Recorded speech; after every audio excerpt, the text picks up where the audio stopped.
I say big up 99, saying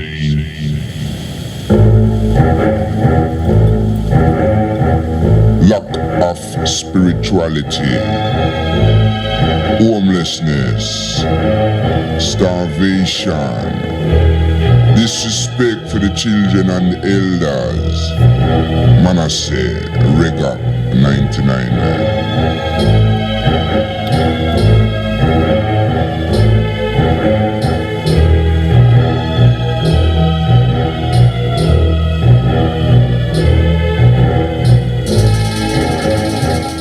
Yeah, greetings, ladies and gentlemen. We are on the phone with Mr. Leon Collier. On the Sir Squeezeback show in the past, you saw we did an interview with an author, Life Struggles of a Viet Nam Veteran, and the pen name Christopher Rollins. Well, while reaching out to Mr. Collier, I found out that he was affected by the COVID, and him and his wife, so we reached out to him to try to get an interview done. But being that the situation how it is now, we're trying to do this over the phone. So we're on the phone now with Mr. Collier. So we're going to just try to do this interview over the phone to see how he's doing and how he coped with the situation. Greetings, Leon. Good morning. How are you doing, Robert? Yeah, I'm good, thank you. How are you feeling? I'm good, much better. I'm in the recovery stage right now, so I think I'm on the road to recovery pretty soon. In a couple of more months, I'll be back to full. How is your wife? She's okay. She got recovered before I did because she had the virus before I got it.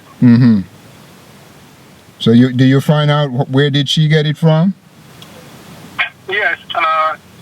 Her brother works in the hospital, and he works in housekeeping, and actually he's the one that goes around and clean up all the rooms of all the patients. And my understanding that he was not wearing the proper PPE, and he got it very bad. So she rushed over to help him out, and he gave it to her, and she came up and gave it to me. Did he recover from it?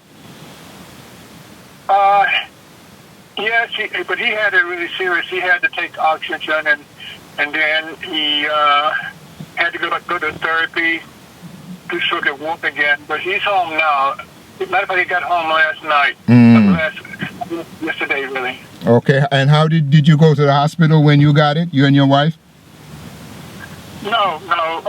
I personally didn't want to go to the hospital. I said, don't take me to the hospital unless you see that there's no other hope.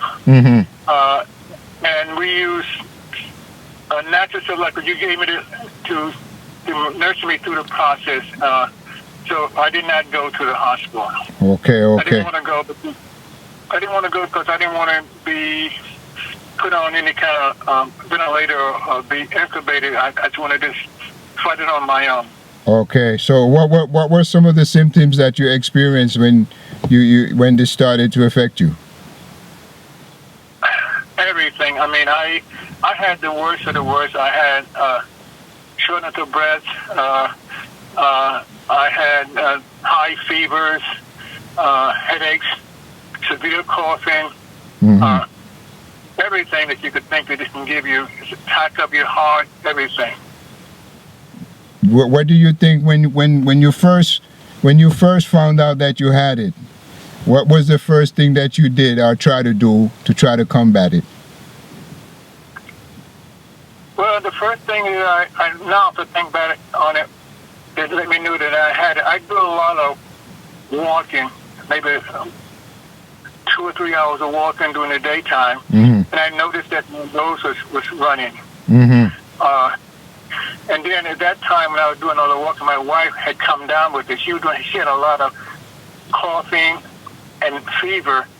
So at that point in time, I said, she kept on saying it was not the virus, but then I said we gotta separate and quarantine each other because I thought that she had it, and I was beginning to show that my nose was running. And then once we got quarantined, it just hit me like a ton of bricks. Everything: fever, headaches, chest pains, coughing, all in 9 yards.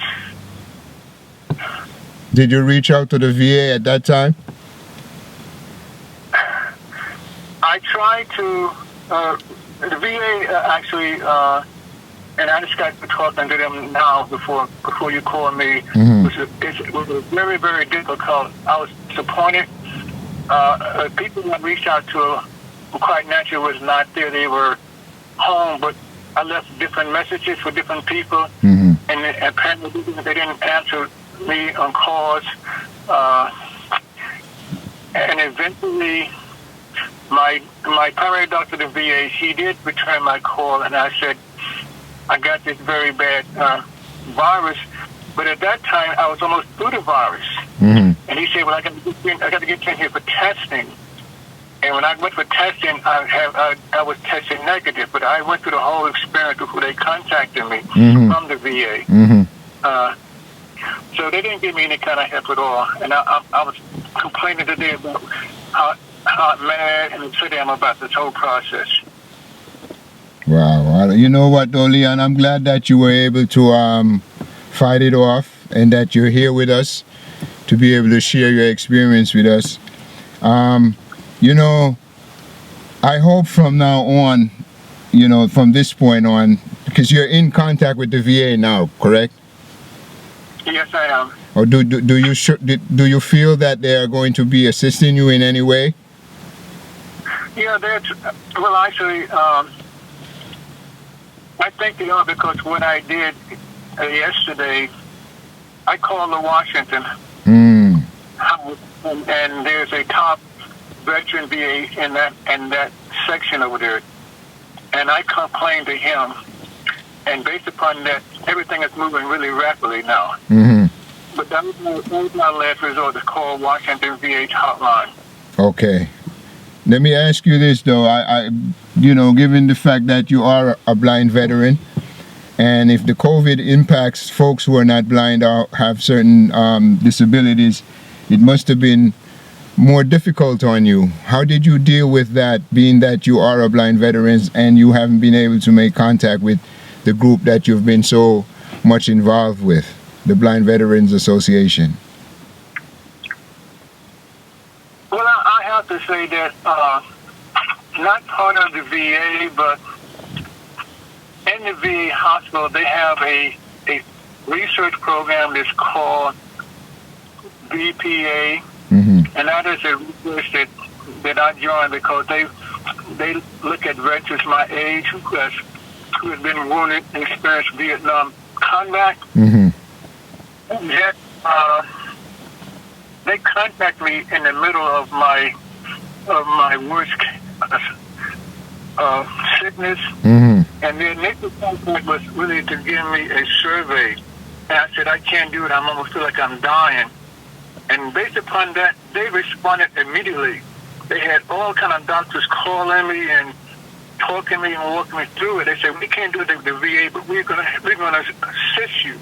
We're gonna help you through it. So they was a great asset for me and my family. That's the Blind Veterans Association.